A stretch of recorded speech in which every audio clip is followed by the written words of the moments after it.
चाल की काट चाल। रामदास का एक व्यापारी मित्र मोतीचंद था। उन दोनों में काफी गहरी मित्रता थी।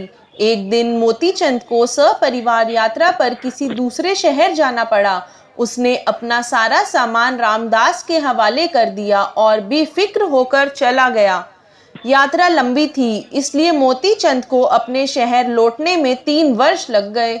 घर आकर उसने देखा किवाड़ खुले पड़े हैं तथा उसके घर का सारा सामान गायब है।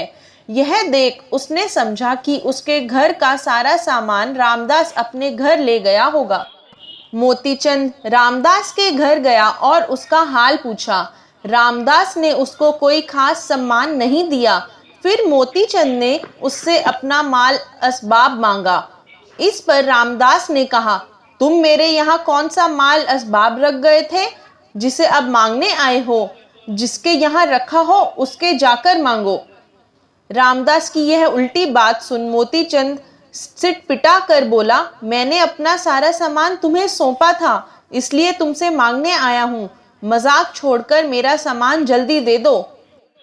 तुमने मुझे कुछ नहीं दिया था, चुपचाप चले जाओ, नहीं तो धक्के देकर निकाल दिए जाएगा। मैं मजाक नहीं कर रहा हूँ, रामदास ने उत्तेजित स्वर में कहा। यह सुनकर मोतीचंद हक्का बक्का रह गया। उसकी आंखों में आंसू भर आए। थोड़ी देर तक सोच विचार करने के बाद उसने कहा, रामदास, तुम्हें जिगरी दोस्त समझकर मैंने अपना माल सौंपा था, जिसका तुम यह फल दे रहे हो। तुम तो बड़े भले आदमी थे, तुम्हें यह क्या सूझी? जानबूझकर विश्वासघात का पाप अपने सर क्यों लेते हो? ईश्वर के यहाँ तुम्हारा छुटकारा कभी नहीं होगा। अतः उचित यही होगा कि तुम मेरी सारी अमानत मुझे लौटा दो। मोतीचंद की बात सुनकर रामदास गुस्से से लाल पीला होने लगा। वह लड़ने मरने तक को तैयार हो गया। अतः मोतीचंद ने अधिक देर ठहरना उचित नहीं समझा और वहां से चल दिया। उसके पास न तो रामदास के हाथ की लिखी रसीद थी और न कोई गवाह। बिना किसी प्रमाण के अदालत में मुकदमा दायर करने से भी कुछ नहीं मिल सकता था। इस प्रकार वह चिंता करता हुआ अपने घर पहुंचा। उसकी बीरबल से बहुत मित्रता थी। इस विषय में उसने बीरबल से सलाह लेने का विचार किया। दूसरे दिन वह बीरबल के पास पहुंच सारा हाल कह सुनाया तथा उससे इस विषय में सहायता मांगी। 4 दिन बाद आना, मैं युक्ति बताऊंगा। बीरबल ने उसे सांत्वना दी। 3 दिन बाद बीरबल ने रामदास को बुलाया। रामदास बहुत घबराया। उसने समझा शायद मोतीचंद के कहने से बुलाया गया है। वह हिम्मत बांधकर दरबार की ओर चल पड़ा कि मोतीचंद के पास रसीद तो है नहीं, अतः वह कर ही क्या सकता है। इस तरह सोचता हुआ रामदास बीरबल के पास पहुंचा।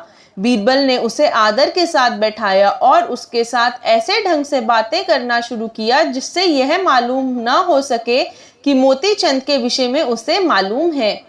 बातचीत करते करते बीरबल ने कहा, अरे भाई रामदास, तुम्हारा मेरा कितने दिनों से प्रेम है। अब ईश्वर की कृपा से उसे प्रकट करने का अवसर आया है। छोटे छोटे अभियोगों का फैसला करने के लिए एक नया न्यायालय खोलने की अकबर बादशाह ने आज्ञा दी है। उस न्यायालय के लिए तुम्हें न्यायाधीश बनाने का विचार है। तुम्हारी इच्छा जानने के लिए इस समय मैंने तुम्हें बुलाया है। यदि वह कार्य तुमसे हो सकता हो तो विचार करके मुझे जवाब दो। यह बात सुनकर रामदास के हर्ष का ठिकाना नहीं रहा। उसके मन में आनंद की लहर उठने लगी।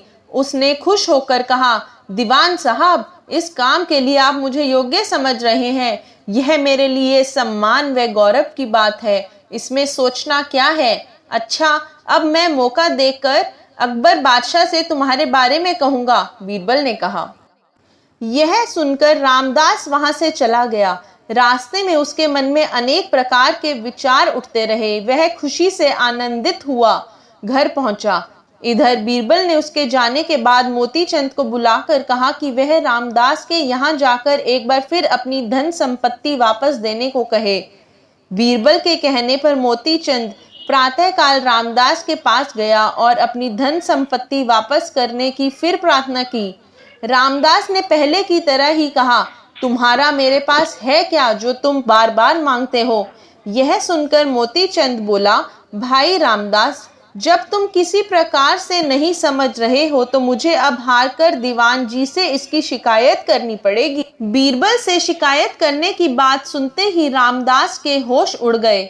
उसने सोचा, बीरबल मुझको न्यायाधीश के पद पर नियुक्त करने वाला है। यदि ऐसे समय में यह जाकर शिकायत करेगा तो मेरी बहुत हानि होगी, अतः इसकी धन संपत्ति दे देनी चाहिए, जिससे बीरबल को कुछ खबर ही ना हो।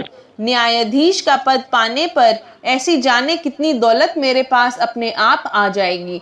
यह सोचकर उसने कहा, भाई मोतीचंद, मैं तो अब तक तुझसे हंसी कर रहा था। मैं यह देख रहा था कि तुझ में कितनी हिम्मत है। लो, अपनी अमानत ले जाओ। यदि तुम आज न आते तो कल मैं स्वयं तुम्हारे घर आता। ऐसा कहकर उसने मोतीचंद का सब माल असबाब लौटा दिया। मोतीचंद खुशी खुशी अपने घर आ गया। सायंकाल जब बीरबल दरबार से अपने घर आए तो मोतीचंद ने उनको धन्यवाद दिया। इधर रामदास बीरबल की ओर से बुलावा आने की बाट देखता रहा, पर 10-12 दिन तक जब कुछ खबर नहीं मिली तो वह स्वयं बीरबल के पास गया और स्वयं घुमा फिराकर बात छेड़ दी। बीरबल ने कहा, न्यायाधीश का पद ईमानदार मनुष्य को मिलता है, किसी की अमानत में खयानत करने वाले को नहीं। जाओ, अब मेरे पास कभी मत आना। यह सुनकर रामदास अपना सा मुंह लेकर चला गया। उसको उसकी धृष्टता का फल मिल गया था। जब यह खबर बादशाह अकबर के पास पहुंची तो बीरबल के न्याय से वह बहुत खुश हुए।